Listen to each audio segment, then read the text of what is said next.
అందరికీ నమస్కారం. మొన్న మేము పుష్ప సినిమాకి ప్రీమియర్స్కి వెళ్ళినప్పుడు ఆర్టీసీ క్రాస్ రోడ్స్ సంధ్యా థియేటర్కి వెళ్ళామండి. అక్కడ అనుకోకుండా క్రౌడ్ టర్న్అవుట్ ఎక్కువ అవటం వల్ల మేము సినిమా చూసి వచ్చిన తర్వాత మాకు తెలిసిన విషయం అంటే నెక్స్ట్ డే మార్నింగ్ దట్ ఆ క్రౌడ్లో ఒక ఫ్యామిలీ వచ్చారు. ఆ ఫ్యామిలీ కొంచెం దెబ్బలు తగిలినాయి. అండ్ ముఖ్యంగా ఒక lady, the mother of 2 children, ఆవిడ రేవతి గారని, ఆవిడ నెక్స్ట్ డే మార్నింగ్ అన్ఫార్చునేట్గా ఆవిడ ఆ తొక్కి స్టార్ట్లో దెబ్బలు తగిలి ఆవిడ చనిపోయారని తెలిసింది.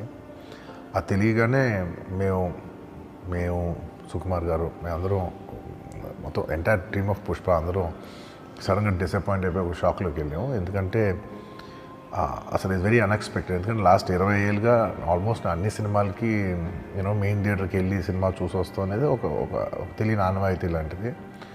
అండ్ ఇన్నేళ్ళుగా ఎప్పుడు జరగలేదు. సడన్గా ఇది జరిగేసరికి మేమందరం కూడా చాలా డిసప్పాయింట్ అయ్యి